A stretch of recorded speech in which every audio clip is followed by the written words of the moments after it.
The New York Times put out an op-ed that was about sexual violence that was happening in Israeli prisons, which does happen. Of course it does. The reporting and the stuff he was saying was not accurate. The biggest of which was about how Israel was training dogs to rape their prisoners. I've literally tried to actually legitimately find out if it's possible for dogs to penetrate humans. And? No, it's not. Did they back that up with anything? How did they even get to a point where they were typing that? That's the thing. They backed it with Euromed Human Rights Monitor, which is essentially the NGO arm of Hamas. I went to school for journalism. I know for a fact that if I am including this as a source, I have to disclose that these people are very, very intimately tied with Hamas. Euromed Monitor is also behind allegations Israel is taking out the organs of dead Palestinians to give them to living Israelis. And the thing is, that's crazy because everyone knows that's not Israelis. That's Hasidic Jewish men in Lakewood, New Jersey.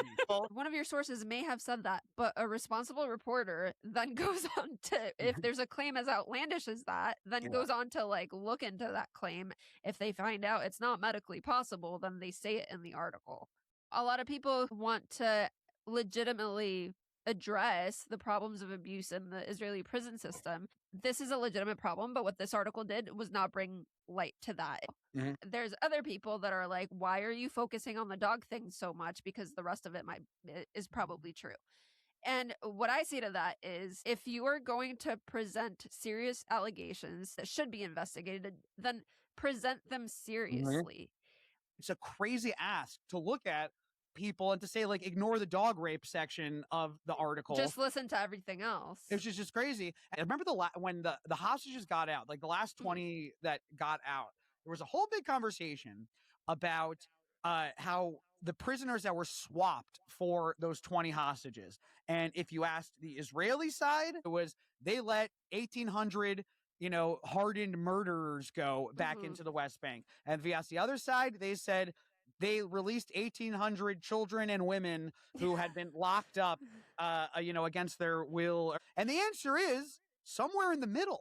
Right. And we can never get to have those conversations because anytime this happens, we spend half the time just being like, yeah, dogs can't rape prisoners. Exactly. So we can't get to question number 2 because question number 1 is psychotic.